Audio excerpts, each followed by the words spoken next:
Play the tune, man.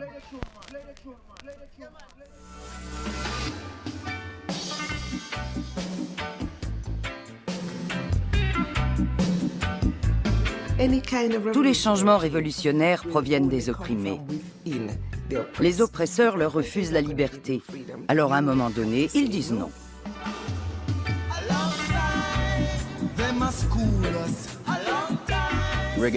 Le reggae n'est pas fait pour divertir. Cette musique a une mission. Il fallait libérer les esprits après le colonialisme et l'esclavage.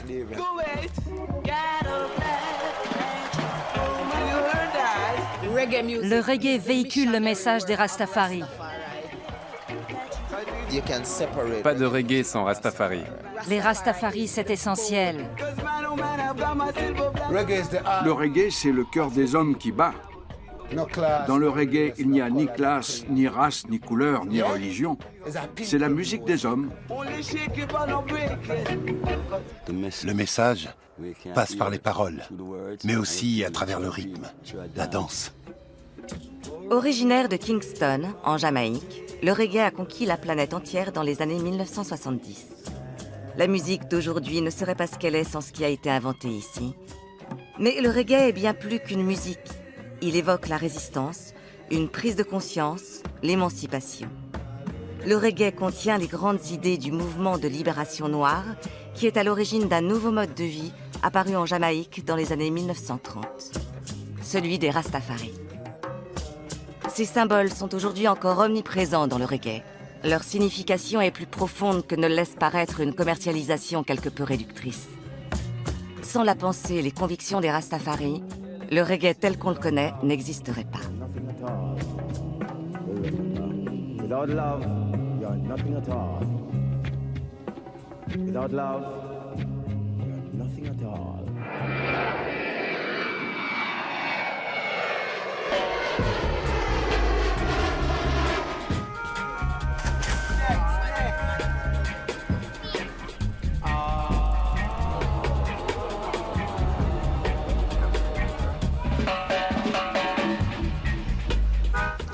Je m'appelle Addis Swabi. On me connaît aussi sous mon nom d'artiste, Addis Pablo. Je suis le fils d'Augustus Pablo, le célèbre joueur de Melodica Jamaican de Kingston.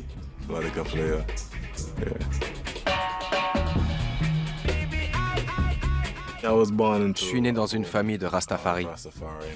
Dans les années 70, mon père était déjà un Rastafari convaincu, alors que ce mouvement n'était pas encore bien accepté dans la société.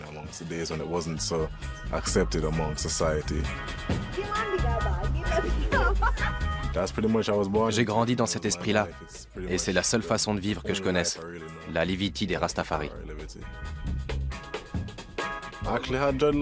J'avais déjà des dreadlocks étant enfant. C'était pas un choix de ma part, ça venait de mes parents. Et pour moi, c'était totalement normal. À un moment donné, je les ai coupés, mais je les ai vite laissés repousser, vers l'âge de 18 ans.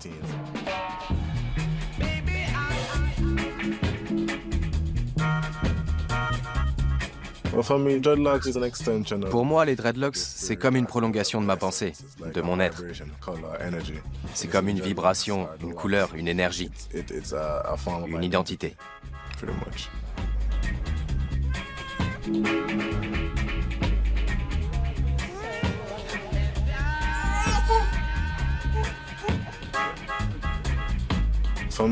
La ganja, ou l'herbe, comme je l'appelle généralement, joue un rôle dans la guérison de la nation.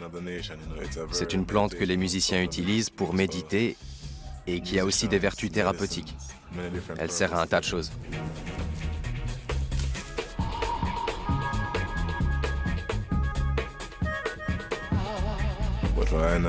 On la fume pour méditer sur la musique, sur le Très-Haut, sur nos familles et nos amis, nos voyages, nos projets, le travail. Ça fait partie de la livity. Pour nous, c'est la nourriture de l'esprit. Tous les clichés sont réunis. Reggae, Rastafari, dreadlocks et marijuana, ou ganja, ou herbe. Il y a une myriade de noms pour désigner le cannabis en Jamaïque. Mais d'où vient tout cela? Comment ces codes ont-ils vu le jour? Quand et comment s'est fait la rencontre entre le reggae et les Rastafari? Et quel rapport avec les dreadlocks, et la marijuana. Et pourquoi tout cela est-il né ici, sur cette petite île des Caraïbes? Qu'en reste-t-il aujourd'hui? Tant de questions. Il est toujours difficile de remonter aux origines d'une idée. Beaucoup d'histoires sur les Rastafari commencent avec cet homme, Marcus Garvey. Marcus Garvey est un personnage qui a énormément compté. C'était un noir de Jamaïque qui prêchait l'idée d'une identité panafricaine. Caroline Cooper, anthropologue à Kingston. Il prophétisait qu'un roi noir viendrait d'Afrique. Marcus Garvey était un combattant de la liberté du début du XXe siècle. Aujourd'hui, c'est l'un des héros de la Jamaïque. Il a organisé la résistance contre le statu quo, l'oppression et la colonisation. Avant Marcus Garvey, les gens ne pensaient pas librement. Toutes les idées étaient prédéfinies. Ayn Deschon, libraire et philosophe, enseigne la pensée Rastafari. Avant, on obéissait au maître, aux colons. On acceptait ce qu'il disait et on en prenait notre parti. Mais Marcus Garvey nous a appris à dire non. Un empereur sera bientôt couronné en Afrique, prophétise Marcus Garvey. C'est le rédempteur tant attendu, le nouveau Messie noir. Marcus Garvey nous a dit « Regardez vers l'Afrique ». Ras Malekot, poète Rastafari. Un roi noir sera couronné et il mènera le peuple noir à sa délivrance. Vous imaginez l'influence qu'a eu cet homme en nous disant ça? Le 2 novembre 1930, la prophétie se réalise. À 38 ans, Tafari Makonnen devient Haïlé Sélassié Ier, empereur d'Éthiopie. Les adeptes de Marcus Garvey ne tardent pas à le considérer comme le Messie.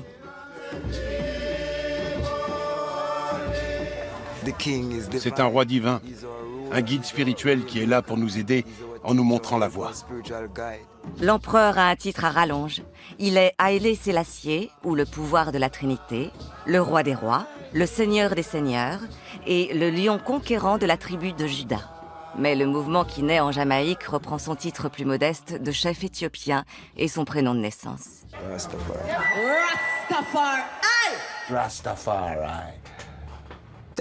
C'était un pilier fondamental de la philosophie de Marcus Garvey.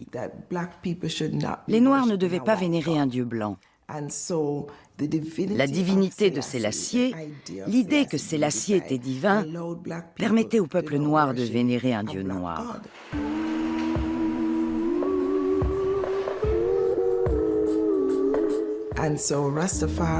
À eux deux, Rastafari et Marcus Garvey ont convaincu le peuple noir de leur propre divinité, de leurs propres valeurs.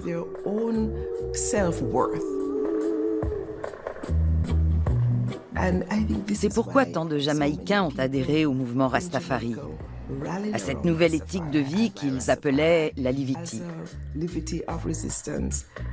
Et ils ont été suivis par toutes sortes d'opprimés des quatre coins du globe, qui ont vu dans ce mouvement un appel à l'émancipation. L'empereur africain fraîchement couronné est donc considéré comme un messie noir, un dieu sur terre à l'instar de Jésus. Et ce, en 1930, alors que la Jamaïque est colonisée depuis plusieurs siècles. À cette époque, presque toute l'Afrique, exception faite de l'Éthiopie, est colonisée. Dirigée, dominée, oppressée, rabaissée par une minorité blanche.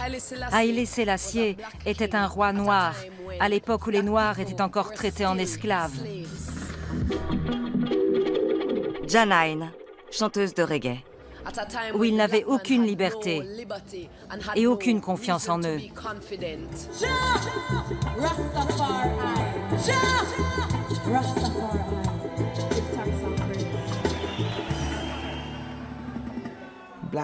Les Noirs étaient des sujets colonisés, des travailleurs. Rien d'autre. Ils n'étaient pas censés avoir de l'ambition, penser, créer. C'était de la main-d'œuvre, point. Mais au fond d'eux, ils ont toujours résisté.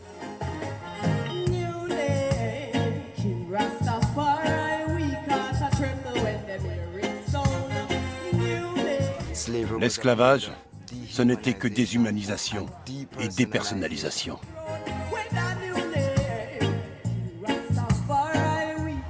Vous comprenez ce que ça veut dire? On était réduits à néant. On nous privait de notre humanité. Voilà ce qu'était l'esclavage et le colonialisme.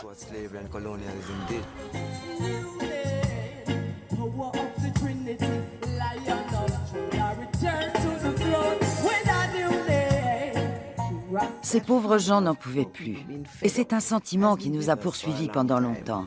Les colons ont fait venir des Africains ici et les ont forcés à travailler pour rien. Ils ont essayé de les déshumaniser, mais les Noirs ont résisté en s'accrochant à leur volonté de rester humains.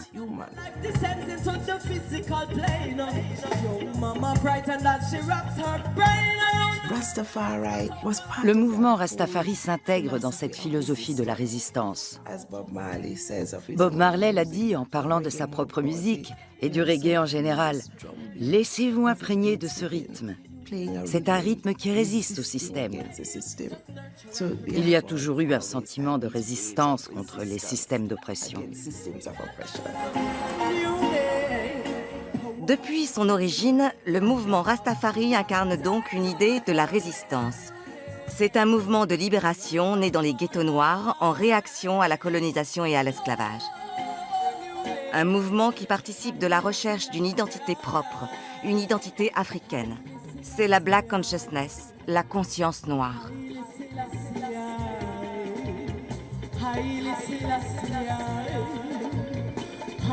Les Rastafari reconnaissent Haïlé Sélassié comme leur dieu.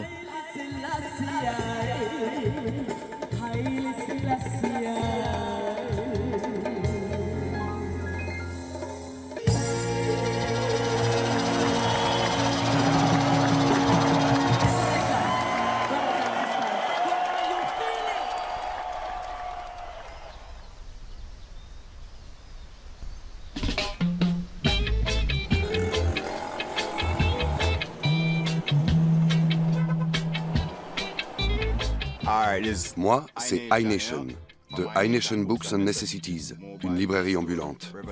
Je suis un révolutionnaire. J'essaie d'éclairer les esprits, d'aider les gens à prendre conscience d'eux-mêmes.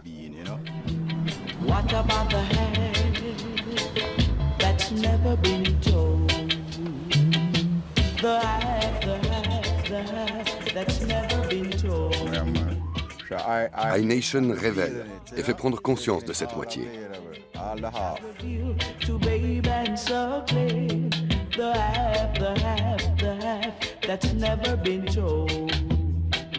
Pendant longtemps, la littérature noire a été interdite aux Noirs.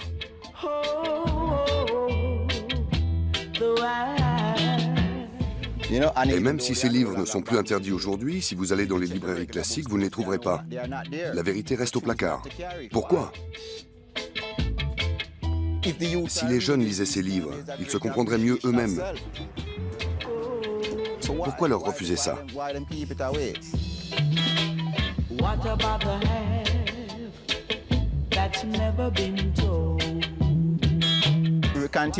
Les dirigeants continuent à être nos ennemis. Ces livres montrent aux jeunes la voie pour devenir leur propre chef.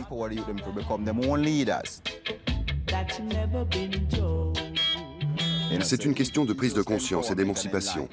Nous en avons un besoin urgent.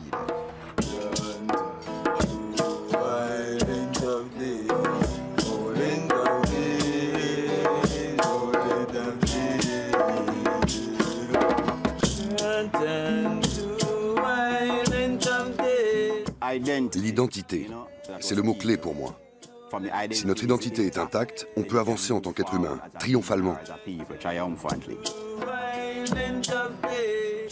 On ne peut pas aller loin quand on ne sait pas qui on est, quel est le sens de notre vie.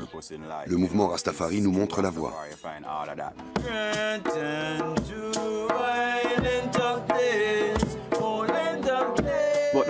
Rastafari, c'est bien plus qu'une identité africaine. C'est tout notre être. C'est ce qu'on mange, c'est notre santé, notre respiration, notre communication, tout. Ce n'est pas une partie de notre vie. c'est notre être tout entier.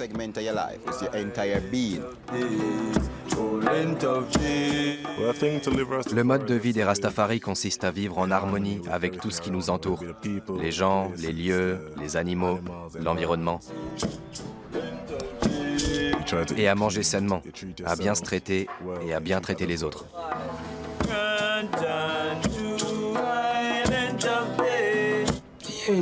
C'est un mode de vie.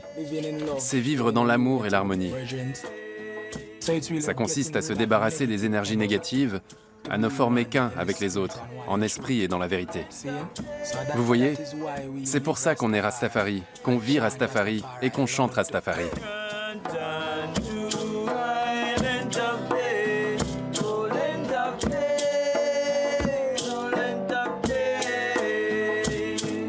On a du mal à imaginer aujourd'hui à quel point l'établissement se sentait menacé par ses idées de libération et d'autodétermination. Pour les forces au pouvoir, mais aussi pour les classes moyennes de Jamaïque, les Rastafari n'étaient qu'une bande de délinquants malpropres, accros à la marijuana, des fous potentiellement dangereux. Les Rastafari vivaient donc en marge de la société. Ils étaient chassés et persécutés.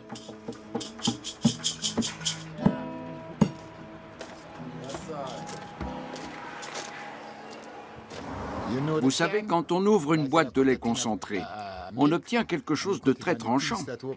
Eh bien, c'est ce qu'ils utilisaient pour nous couper les dreadlocks. Et si un bout de peau venait avec, ça leur était complètement égal. Haile George est né Rastafari. Quand j'étais jeune, je devais déguerpir quand je voyais des policiers, sinon j'étais bon pour prendre une bonne raclée. En prison, ils nous prenaient les cheveux comme ça et ils nous les coupaient au couteau, avec le scalp parfois. Je suis né en 1933, alors je sais tout ce que les Rastafari ont enduré.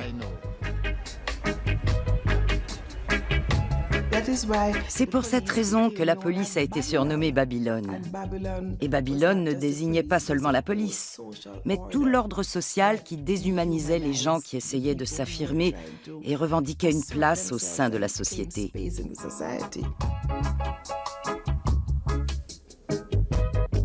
Babylone, c'est tout le système sociopolitique oppressif qui a été mis en place pour anéantir les Noirs.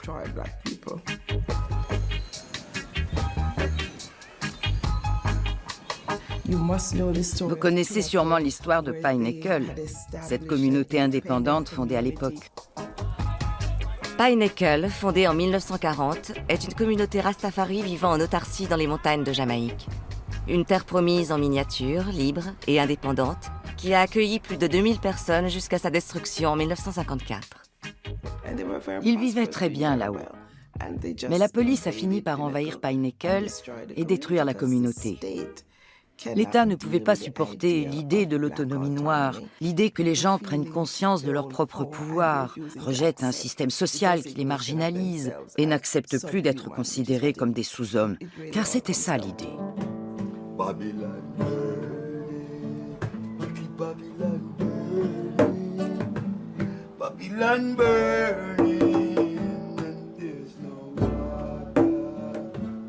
Babylone brûle. L'idée de renverser Babylone sera bientôt un des leitmotifs du reggae. Bob Marley et beaucoup d'autres après lui appelleront à résister à l'ordre établi à travers la musique. Babylon burning, Babylon burning, Babylon burning, and there's no water to out this your fire.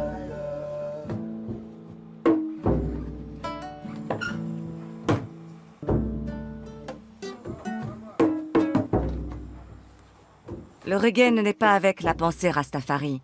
Il faudra un certain temps pour que le genre musical prenne forme.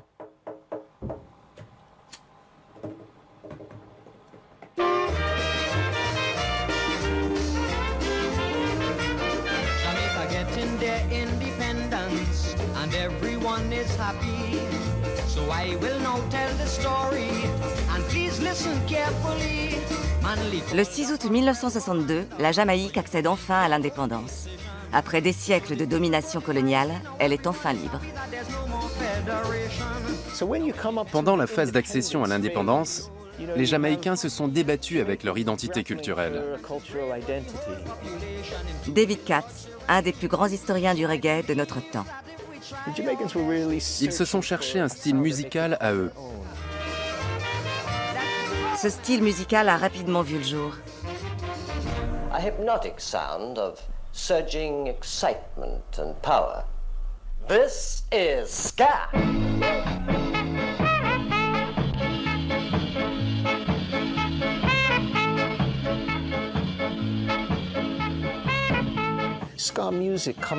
Le ska est une musique hybride. Elle est composée de mento, une musique folklorique jamaïcaine similaire au calypso, qui se mélange au jazz des big bands en vogue aux États-Unis, mais aussi à certains courants musicaux populaires de l'époque, comme le rhythm and blues américain.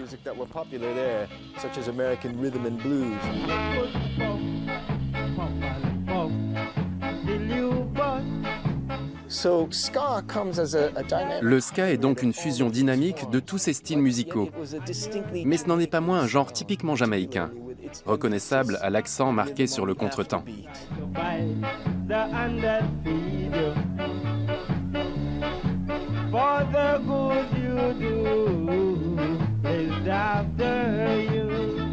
Personne mieux que cet homme ne peut décrire l'euphorie qui régnait en cette période de bouleversement.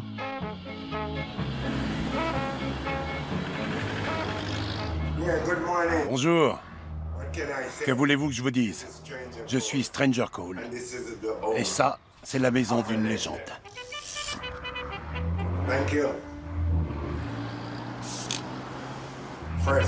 Ma première tasse de thé.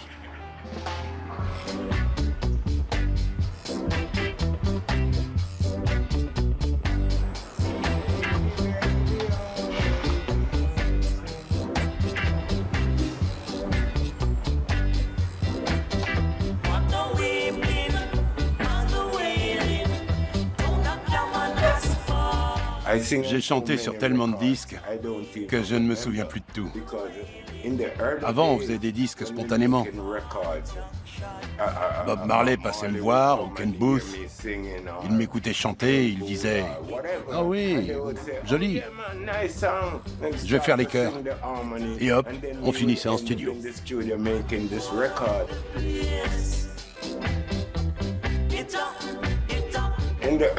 Le début des années 60, c'était la belle époque.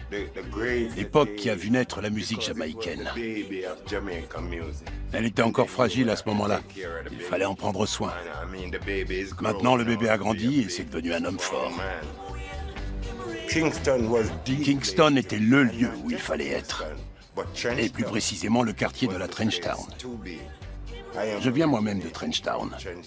Et c'était l'endroit où la plupart des artistes se réunissaient. Alton Ellis, Count Prince Miller, The Folks Brothers, Jimmy Cliff, Bob Marley, Toots et tous ces types qui venaient de la campagne.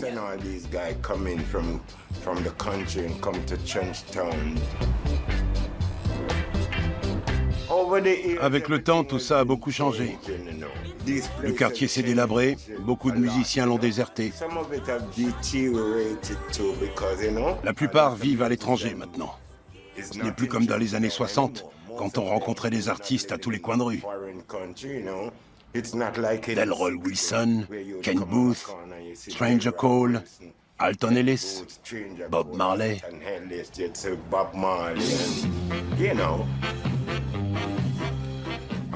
Ah, c'est Run Joe.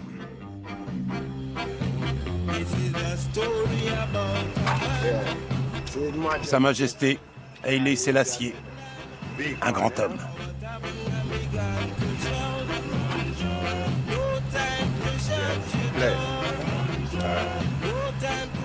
Bob Marley, mon ami d'enfance.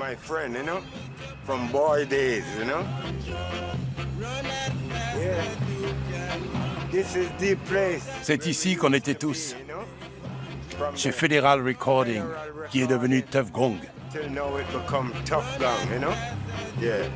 C'est là qu'on a fait tous nos disques au début des années 60. Tuff Gong. C'était vraiment sympa.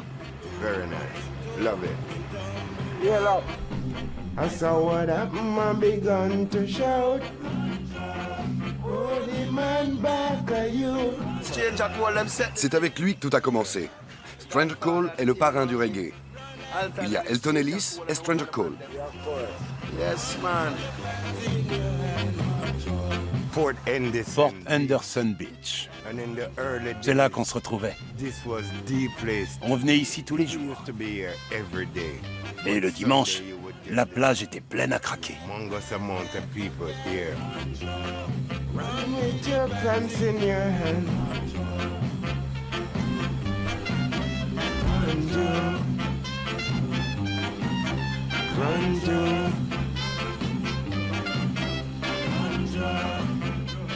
C'est une de mes chansons préférées. Je terminais tous mes concerts avec Run Joe. Yes, Run Joe. Yes.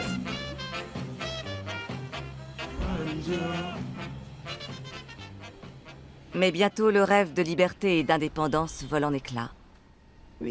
C'est la même élite. L'élite néocoloniale qui s'est arrogé le pouvoir lorsqu'on a accédé à l'indépendance. La société était stratifiée en fonction de la couleur de peau. Plus on avait la peau claire, plus on occupait un rang élevé. Et plus on était noir et typé africain, plus on descendait dans l'échelle sociale. Ça a continué à être la norme pendant longtemps, même après l'accession de la Jamaïque à l'indépendance. Et ça reste vrai aujourd'hui, dans une certaine mesure. Tout cela a bien sûr un impact sur la musique. La musique s'est toujours fait l'écho de la réalité sociale. Le ska était jubilatoire, euphorique. Il parlait d'indépendance. Et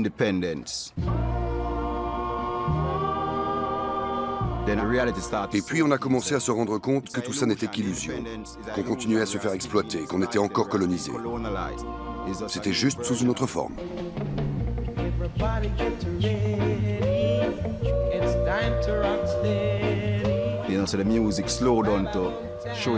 Alors la musique a ralenti.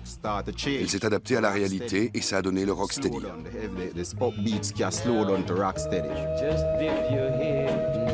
Le rocksteady n'a duré que 2 ans, mais a été d'une grande richesse. La plupart des chansons parlent d'amour et certaines sont de vrais bijoux. Ce n'était pas une musique révolutionnaire. Ni le ska ni le rocksteady n'étaient révolutionnaires. La révolution musicale est venue avec les Rastafari et le reggae. Reggae. We as African with them take out Africa. For whatever reason.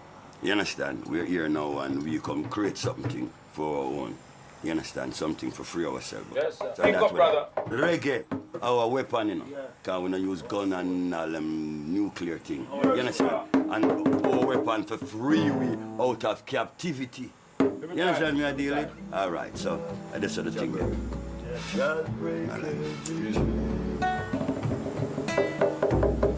The Lion of Judah shall break every chain and give us the victory again and again. C'est à travers le reggae que l'identité noire s'est affirmée en Jamaïque. Black identity was being affirmed in Jamaica. The conquering lion shall break every chain. The conquering lion. À la fin des années 1960, on s'est mis à utiliser la musique pour éveiller la conscience politique et sociale de la population. C'est l'essence même du reggae. La musique comme instrument de libération.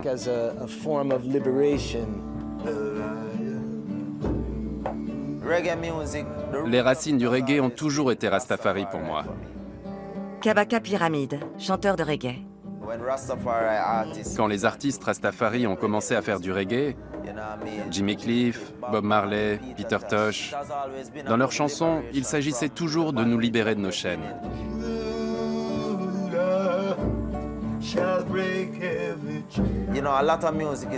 Beaucoup de musique parle d'amour ou chante le blues. Le reggae, lui, parle de force intérieure. again and again.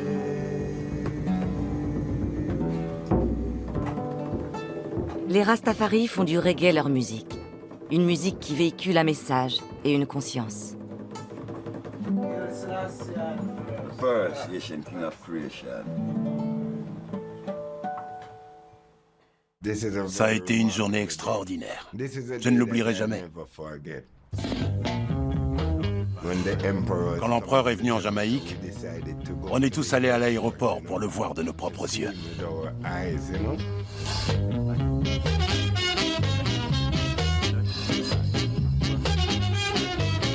J'étais là, du début à la fin. Il y avait une foule de gens à l'aéroport, de tous les horizons. La foule a pris l'aéroport d'assaut, en écartant les policiers. Ce jour-là, la Jamaïque était hors de contrôle. Avant son arrivée, il pleuvait des cordes à l'aéroport.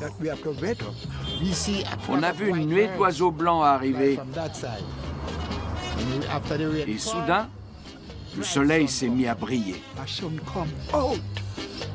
Le soleil est sorti et a tout séché. Tout. Les vêtements des gens, moi, et même mon bongo.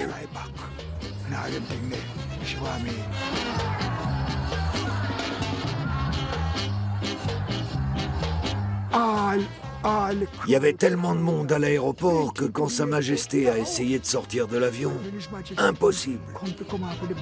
Il ne pouvait pas sortir.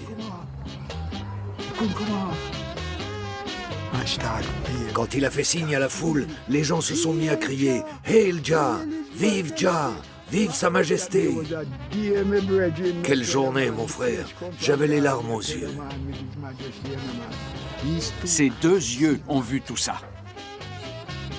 Sa Majesté impériale dans toute sa grandeur. Le Messie revenu sur Terre. J'étais sur la piste d'atterrissage, à quelques mètres de l'avion. Alors, j'ai pu voir l'empereur de près, de mes deux yeux. C'était extraordinaire. Amazing. Very much amazing. Il ressemblait à Stranger Cole.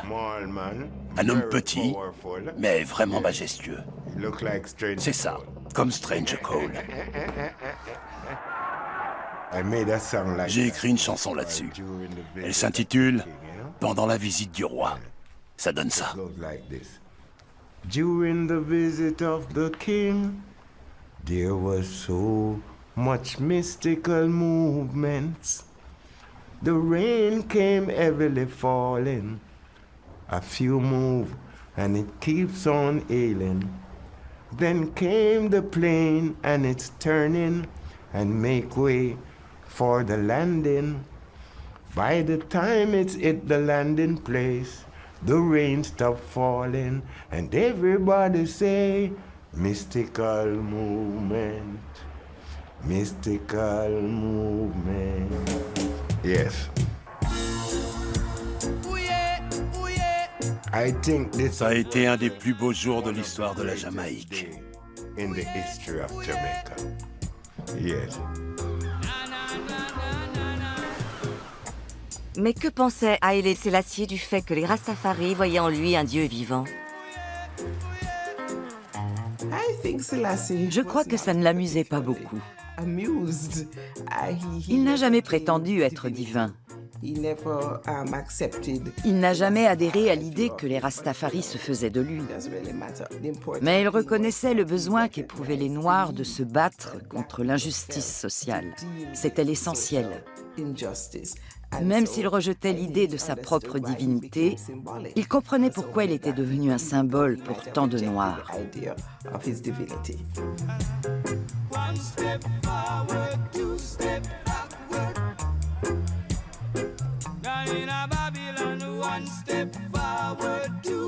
Le reggae, le roots reggae, cette musique issue du mouvement Rastafari, conquiert le monde dans les années 1970.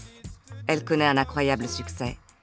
La Jamaïque s'auréole d'un halo mythique et devient terre d'espoir grâce à ceux qui ont vécu pendant des décennies en marge de la société.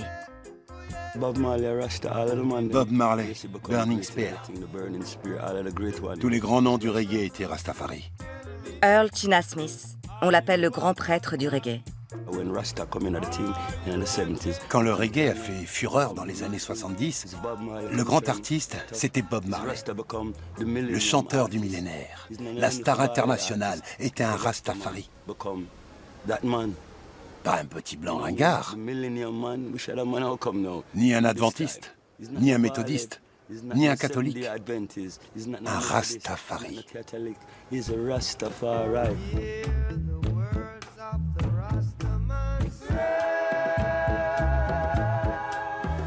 All right, you know.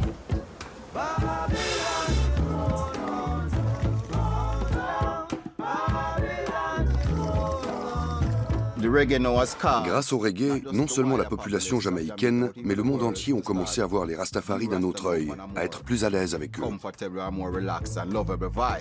Parce que tout le monde aime la musique. Et on ne peut pas s'empêcher d'aimer ceux qui font cette merveilleuse musique, même s'ils sont noirs. Le reggae a fait aimer les Rastafari.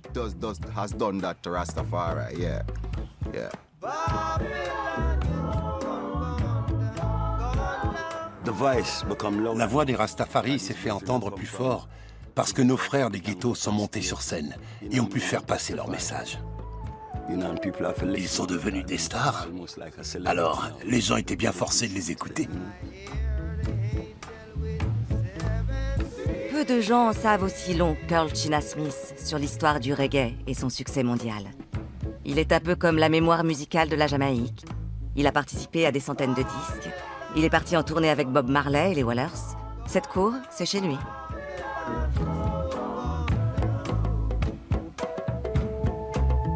Earl China Smith. Je suis Rastafari dans l'âme, je fume le chalice et je fais de la musique 24 heures sur 24.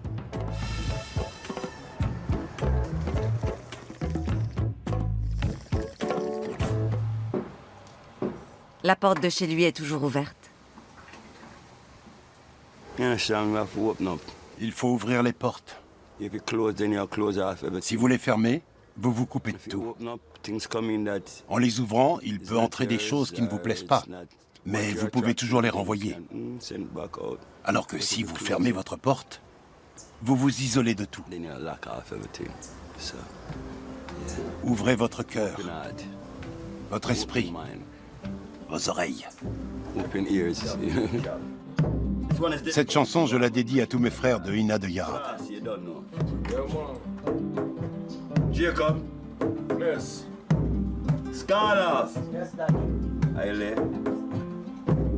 Carlton Sabs, man. Road. Homegrown in my backyard, and the public knows it's mine. If you come over to my place, I'll give you a taste. Memory won't erase from your mind. C'est un vivre ensemble. On ne fait qu'un. C'est pourquoi je ne pourrais pas fermer ma grille. J'aurais l'impression de construire une grande muraille de Chine autour de moi et de m'exclure de ce qui m'entoure. Non, merci. Les Rastafari n'ont pas besoin de murs, ni de vigiles, ni de chiens de garde. On n'a que des frères et sœurs. Faites de la musique. Chantez des airs joyeux avec China sous les yeux du Seigneur.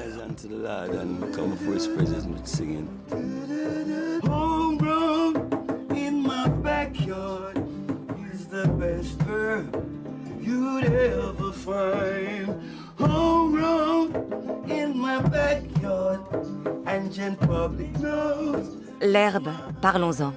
L'endroit s'y prête tout particulièrement. La ganja est une herbe sacrée que Dieu a créée pour le bien de l'humanité. C'est une herbe qui guérit, qui éveille la nation. L'esclavage et le colonialisme vous éloignent de vous-même, et plus rien ne semble pouvoir vous reconnecter avec cette identité divine.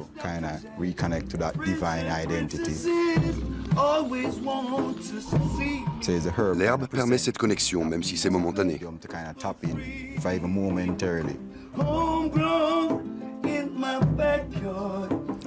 Fumer permet d'atteindre un plus haut degré de conscience. On ne peut pas oppresser un esprit libre. On ne réduit pas un homme libre à l'esclavage.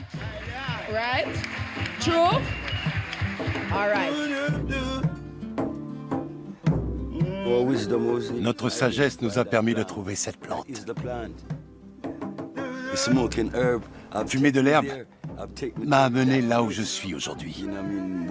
Si vous êtes là devant moi, si tout le monde est là, et si la caméra est braquée sur moi avec le micro, c'est grâce à elle.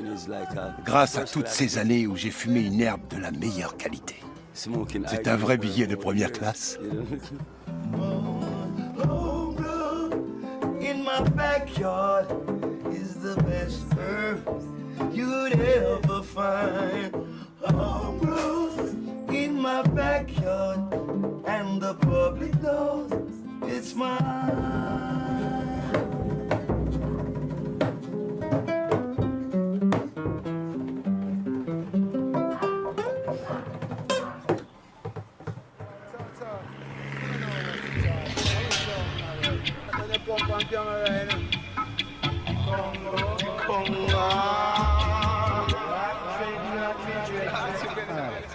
L'homme que vous voyez là, c'est l'incomparable Big Youth. Comment ça va?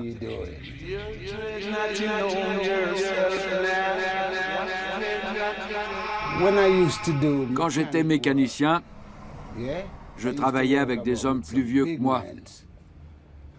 J'étais le plus jeune, alors ils m'ont appelé Youth, le petit. La plupart de mes amis étaient des petits gars. Un jour, l'un d'eux a dit « Pourquoi on t'appelle le petit? T'es plutôt grand comme gars. On n'a qu'à t'appeler Big Youth. » Un joint à Kingston.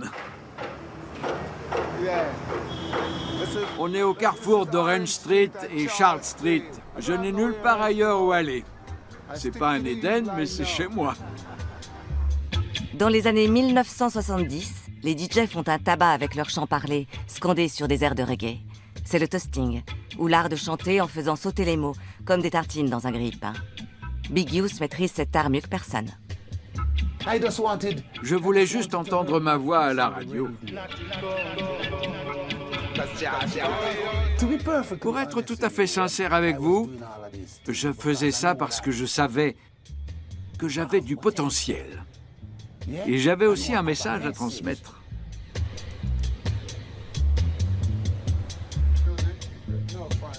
J'ai été le premier phénomène reggae, parce qu'on ne pouvait pas me mettre dans une case. Ils n'arrivaient pas à me cerner. J'avais à peine commencé que 7 de mes chansons se retrouvaient en même temps au hit parade.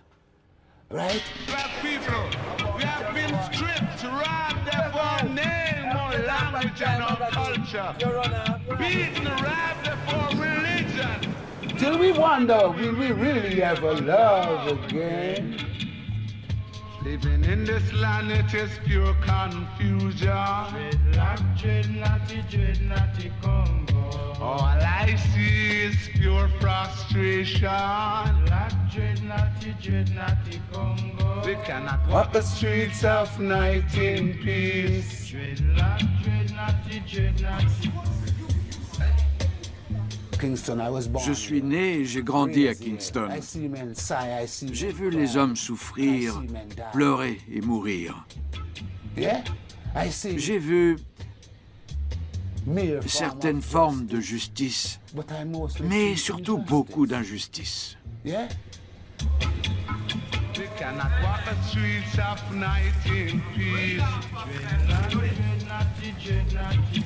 From your dread, they are saying that you are the thief. Lift up your head, natty dread, natty Congo. Hold up your head, natty dread, natty Congo. Un jour, j'ai eu un accident et on m'a déclaré mort de 12h20 à 19h20. C'est là que j'ai eu cette vision. Je devais me réveiller et transmettre le message Rastafari autour de moi.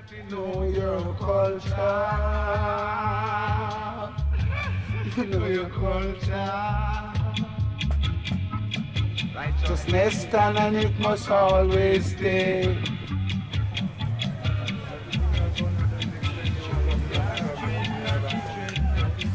Natty dread, natty Congo.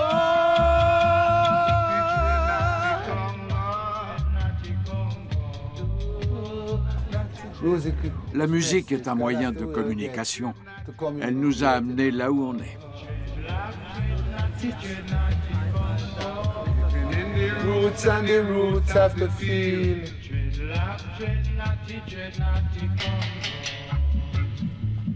Humble thyself and Jaja will like that. Not to keep your culture.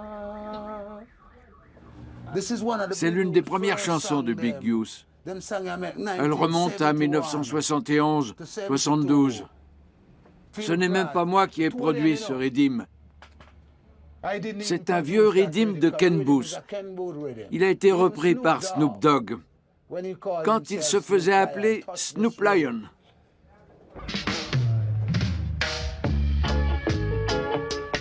L'âge d'or du reggae connaît hélas une fin précoce.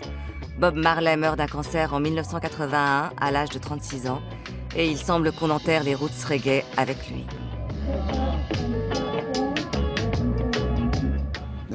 Ils ont exposé le corps de Marley. Boum. Tout d'un coup, il avait disparu. Je crois que la mort de Bob Marley a vraiment impacté le marché du reggae. C'était le grand nom du reggae, celui qui était sous le feu des projecteurs, et il n'y avait personne à ce moment-là pour le remplacer.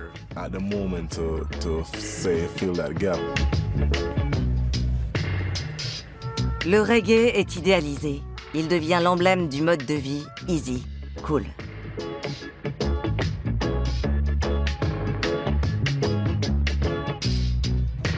Le visage de Bob Marley est partout.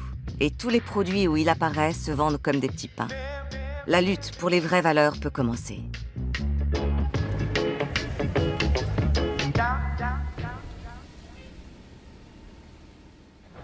Il y a des gens qui se font des dreadlocks pour le style.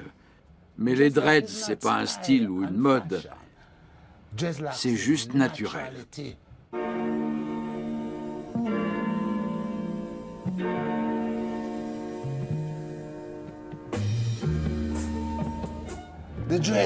Les dreads, c'est le naturel, la nature. Parce que dread signifie la peur. Et avec des dreads, on ressemble à un lion. Le lion est l'animal emblématique de la royauté éthiopienne et un symbole important pour les Rastafari. C'est comme ça qu'étaient les hommes avant de se pomponner.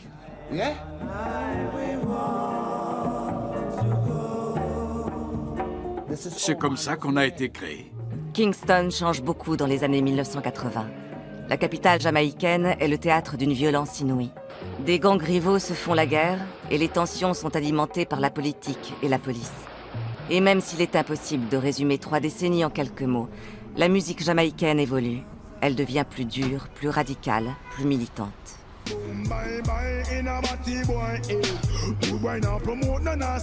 La nouvelle musique populaire s'appelle le dancehall. Et comme toute nouvelle tendance, elle piétine les vieux idéaux. On prône maintenant le laisser-aller. On célèbre le sexe, le corps et la violence. Ce n'est plus Babylone qu'on fustige, mais les homosexuels. Bien sûr, le roots reggae continue à exister, mais il n'intéresse plus grand monde. C'est une musique d'un autre temps. Quand un ours se retire dans sa tanière, ce n'est pas pour mourir, mais pour hiberner. Il se prépare. Il mange et ensuite il reste bien au chaud pour avoir la force de sortir à nouveau au moment voulu. So I greet you in the name of His Imperial Majesty Emperor Haile Selassie I the First.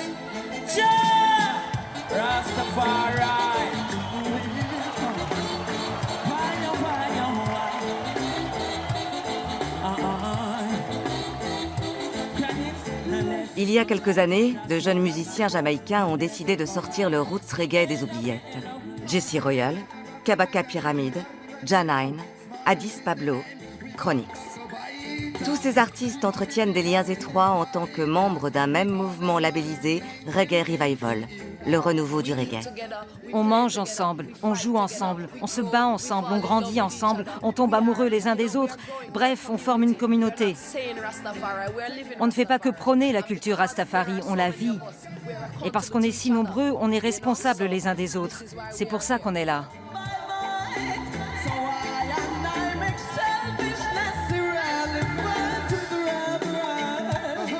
Le Reggae Revival a remis le roots reggae au goût du jour.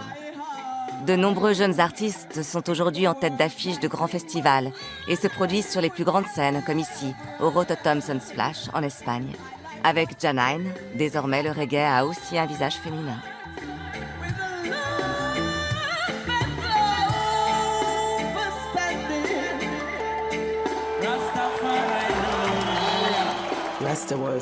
La culture Rastafari était strictement patriarcale. C'étaient les hommes qui commandaient. La place des femmes était à la maison. Elles avaient un rôle secondaire. Mais de plus en plus de femmes se sont mis à dire non. Elles ont remis en question leur statut, tout comme les Noirs colonisés de Jamaïque avaient dit non à l'oppression.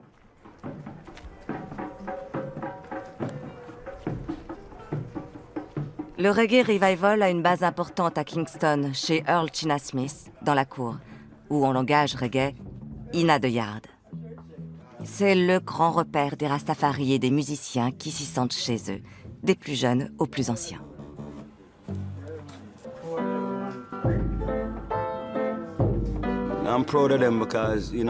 Je suis fier d'eux. C'est important qu'ils soient là, et qu'ils soient nombreux, parce que ce sont ces petits jeunes qui vont remuer un peu tout ça et créer quelque chose de nouveau.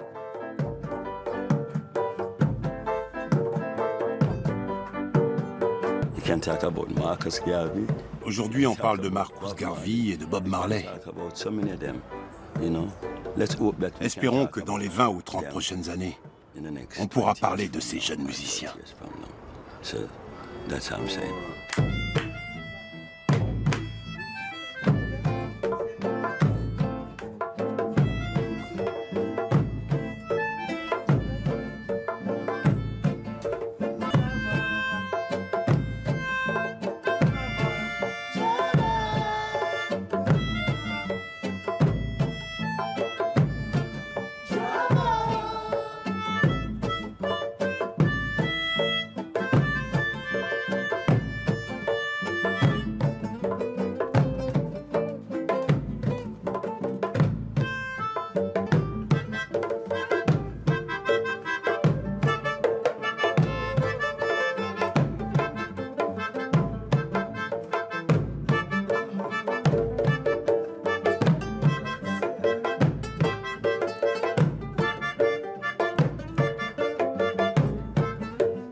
Yes, yes.